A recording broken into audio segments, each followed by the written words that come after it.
is Linkonair, and today I'm going to be reviewing Strider, the 2014 release, not the original arcade game, though I think it's on the Wii U Virtual Console, so I might get to it eventually. Anyway, let's get started. There's not much to say in terms of story. Just about all I gathered is that you are a cyberpunk ninja hunting down some guy in what I assume to be Russia, while facing soldiers, superpowered ninja girls, and occasionally a monster.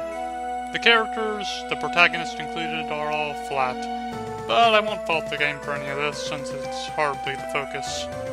The gameplay is where the game shines. It's a rare example of a Metroidvania done right. I'm so sick of games being labeled as Metroidvania that don't even understand the core engagement of that subgenre. But I'll go more into that some other time.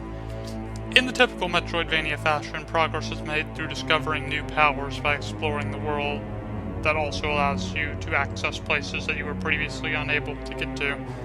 This game borrows rather heavily from Super Metroid in terms of power-ups, which consist of 4 elemental swords, a charge shot, double jump, etc. However, unlike Metroid, the combat is fast-paced, with you dodging bullets, leaping through the air, and slicing enemies to pieces by mashing the attack button when at range. Right.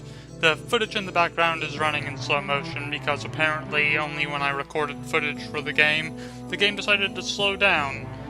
It makes you feel more like a ninja to be able to see and dodge literally everything. For a while I actually thought the game was actually that slow to make you feel more like a ninja, but no, that was just my stupidity. It's kind of annoying after a while, but yeah, what can you do? However, since I imagine most of you will be playing this on consoles, you shouldn't have this issue.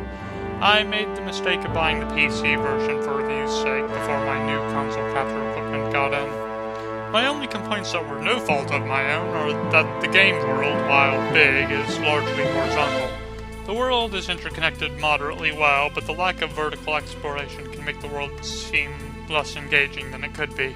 This may sound petty, but I found that it was discouraging exploration a bit.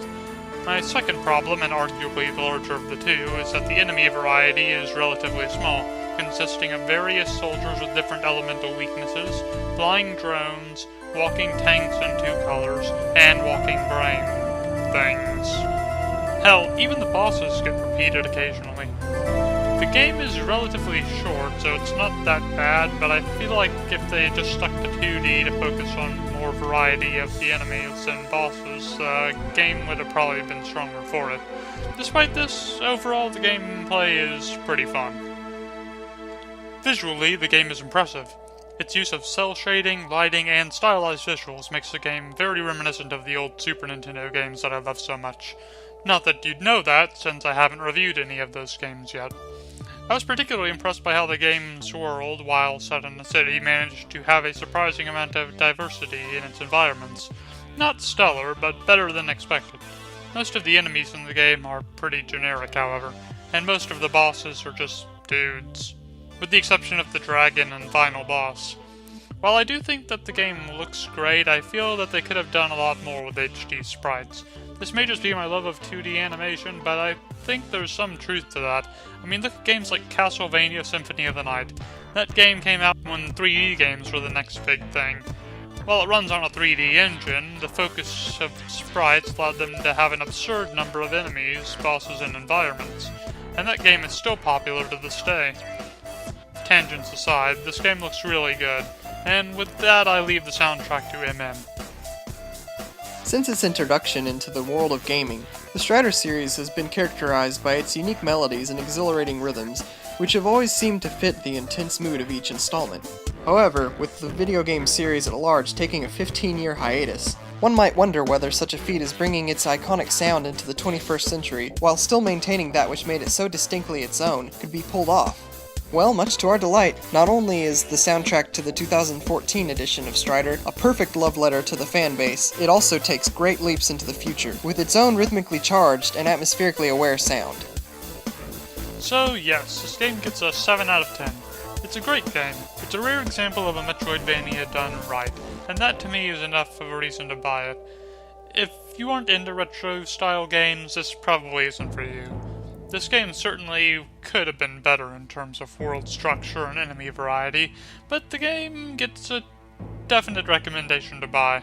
It's available on PS4, Xbox 360, PS3, Xbone, and PC. I don't recommend the PC version though, as it has a pretty high system requirement, and won't run on low-end PCs very well, if at all. If you find that you like this game and you want to try something similar, I highly recommend trying out Super Metroid or Castlevania Symphony of the Night if you haven't already, you mad person. Alternatively, Shadow Complex is the strongest modern example of a Metroidvania in terms of structure, which is only available on Xbox 360 for whatever reason. If you enjoyed this review, like and subscribe, and feel free to share it with your other gaming buddies. If you have any game recommendations or feedback, leave it in the comments.